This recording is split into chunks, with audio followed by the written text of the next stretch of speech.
तो आज का टॉपिक है वैदिक कालीन समाज। सबसे पहले स्टडी करेंगे सामाजिक स्थिति, यानी वैदिक कालीन समाज की स्थिति क्या थी। एक एक क्रम से अध्ययन करेंगे।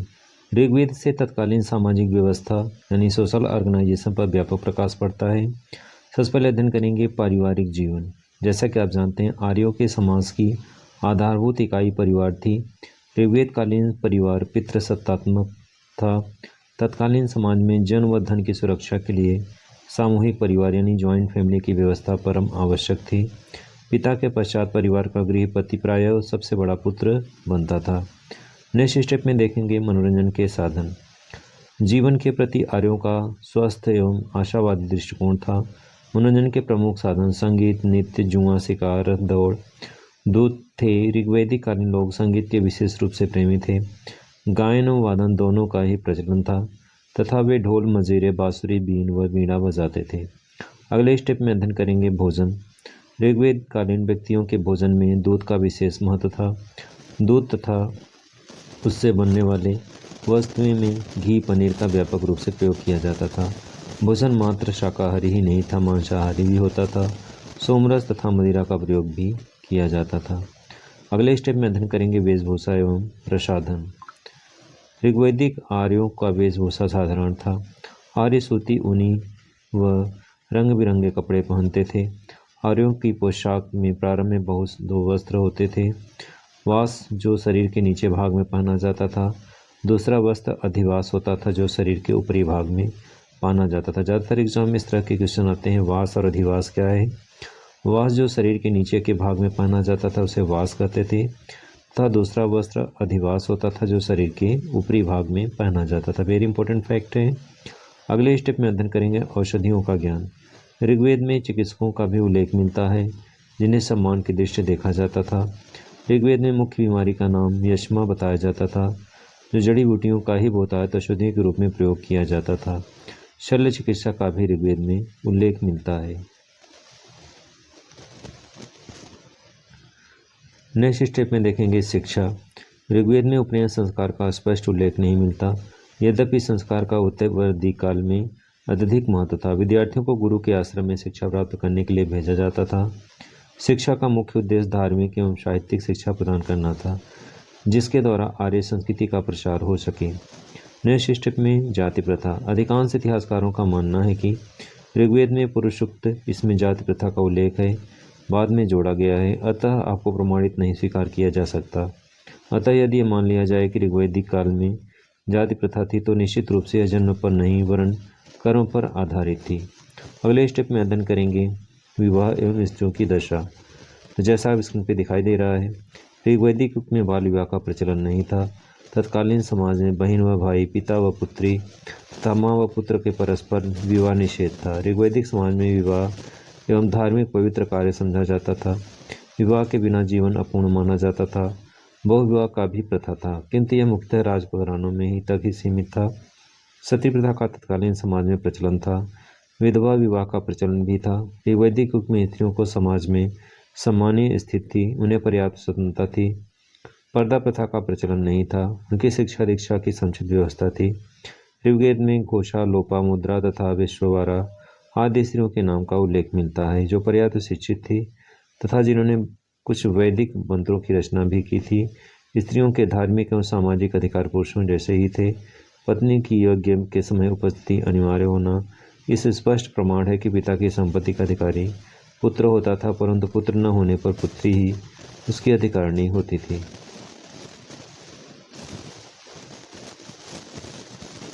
ऋग्वैदिक कालीन आर्थिक स्थिति के संदर्भ में अध्ययन करेंगे।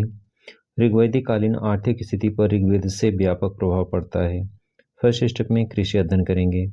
ऋग्वैदिक कालीन अर्थव्यवस्था का मुख्य आधार कृषि था। ऋग्वैदिक कालीन कृषि काफ़ी उन्नत स्थिति में थी। हल तथा बैलों का प्रयोग खेती के लिए किया जाता था। भूमि की उर्वरता बढ़ाने के उद्देश्य से खाद का भी प्रयोग किया जाता था तथा भूमि की सिंचाई की जाती थी। मुख्यतया एक वर्ष में 2 फसलें उगाई जाती थी। ऋग्वैदिक काल में मुख्यतया यव, इसके अतिरिक्त मूंग, उड़द आदि की भी उगाया जाता था। फसल मुख्यतया वर्षा पर निर्भर करती थी, यद्यपि कुओं, झीलों, तालाबों और नदियों से भी सिंचाई की जाती थी।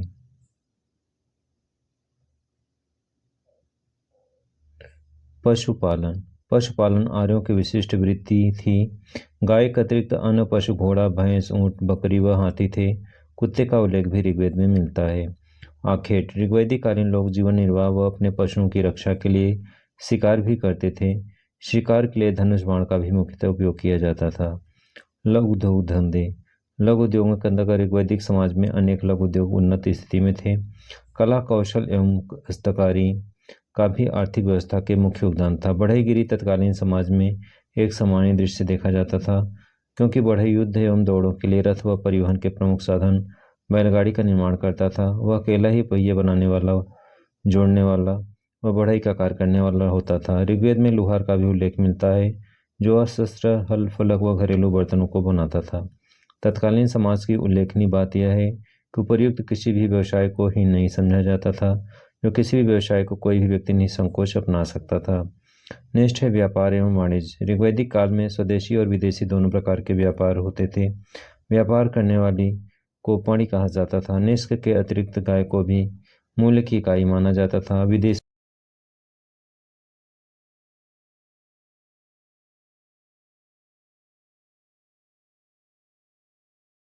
जैसा आपको स्क्रीन पर दिखाई दे रहा है, ऋग्वैदिक कालीन धार्मिक स्थिति का वर्णन करेंगे।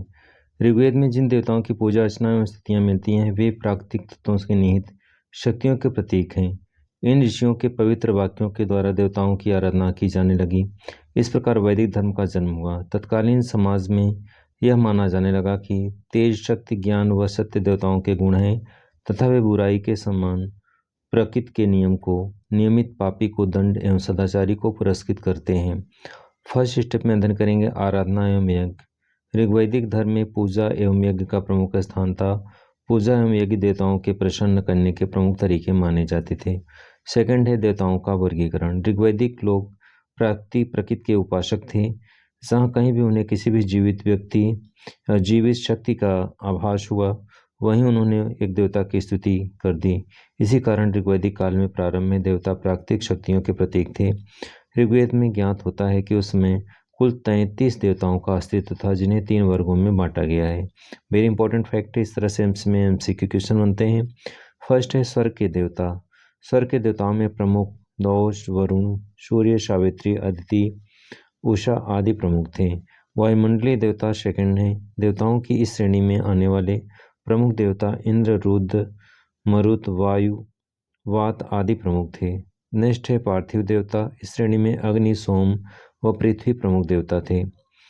नेक्स्ट है धार्मिक दर्शन। ऋग्वैदिक लोग मृत्यु के पश्चात क्या होता है इसकी चिंता नहीं करते थे।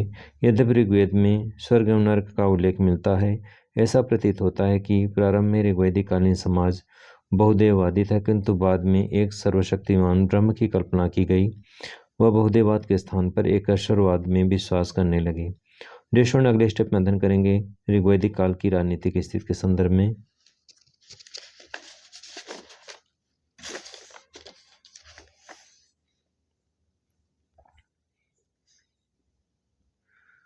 ऋग्वेद से तत्कालीन राजनीतिक व्यवस्था का भी व्यापक प्रकाश पड़ता है। राजनीतिक दृष्टिकोण से तत्कालीन व्यवस्था अनेक भागों में विभाजित है। ऋग्वैदिक कालीन राजनीतिक व्यवस्था की सबसे छोटी इकाई कुटुंब थी। कुटुंब में संयुक्त परिवार, जॉइंट फैमिली की प्रथा थी तथा परिवार का सबसे अधिक आयु वाला पुरुष सदस्य कुटुंब का प्रधान होता था। अनेक कुटुंबों के समूह को ग्राम कहा जाता था। अनेक ग्रामों के समूह को विश कहते थे, जिससे अधिकारी को विशपति कहा जाता था। अनेक विश मिलकर के जन की रचना करते थे। जन के प्रधान के अधिकारी को गोप कहते थे। देश अथवा राज्य को राष्ट्र कहते थे। तो इस तरह से विभाजन था, इसको आपको लर्न रखना है, वेरी इंपॉर्टेंट फैक्ट है। अगले स्टेप में अध्ययन करेंगे शासन व्यवस्था। ऋग्वैदिक काल की शासन व्यवस्था मुख्यतः राजतंत्रात्मक थी, जिसका अध्यक्ष राजा होता था। ऋग्वेद में गणों का भी उल्लेख मिलता है, किंतु राजतंत्रात्मक की ही संख्या अधिक थी। गण यहाँ पे आपको जानना है, गण मीन्स कितने कहते हैं।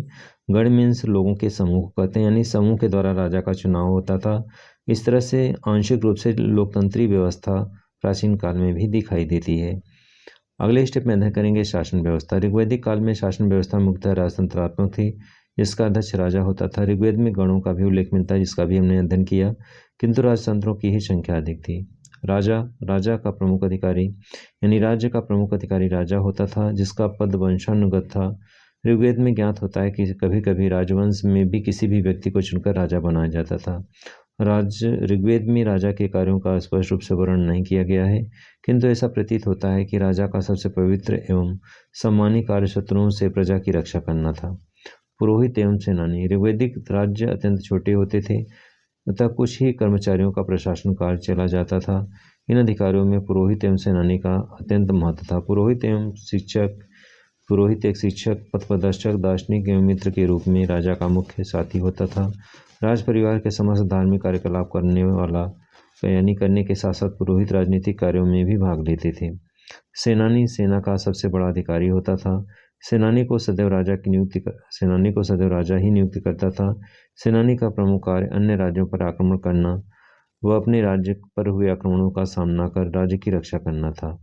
नेक्स्ट है सभा और समिति। ऋग्वैदिक राजाओं की स्वेच्छाचारिता एवं प्रतिबंध लगाने वाली दो संस्थाएं सभा और समिति थी। वेदों में सभा और समिति को प्रजापति की कन्या कहा गया। वेरी इंपॉर्टेंट फैक्ट है। सभा और समिति को पारस्परिक संबंध कुछ भी रहे हों, किंतु यह निश्चित है कि संस्थाओं को व्यापक अधिकार प्राप्त थे तथा इनके होते हुए राजा मनमानी नहीं कर सकता था। नेक्स्ट है न्याय व्यवस्था। ऋग्वेद से तत्कालीन न्याय व्यवस्था के विषय में अधिक अल्प जानकारी प्राप्त होती है। न्याय व्यवस्था का सर्वोच्च अधिकारी राजा ही होता था। ग्राम के न्यायाधीश को ग्राम्यवादीन कहते थे। ऋग्वेद में मुख्यतः चोरी, धोखेबाजी, डकैती, जानवरों को चुराना, सेंध लगाने जैसे अपराधों का उल्लेख है। न्याय की दिव्य प्रणाली अत्यधिक प्रचलित थी, जिसमें कर्म, कुल्हाड़ी, अग्नि एवं जल का प्रयोग किया जाता था। अपराधों के लिए कठोर दंड की व्यवस्था थी। ऋषिनाश का अपने वीडियो में ऋग्वैदिक कालीन सामाजिक, आर्थिक, धार्मिक विषयों का अध्ययन किया। नेक्स्ट वीडियो में हम लोग अध्ययन करेंगे उत्तर वैदिक कालीन समाज को लेकर के। तो आज वीडियो में बस इतना ही। नेक्स्ट वीडियो में फिर से मिलेंगे, तब तक के लिए जय हिंद, जय।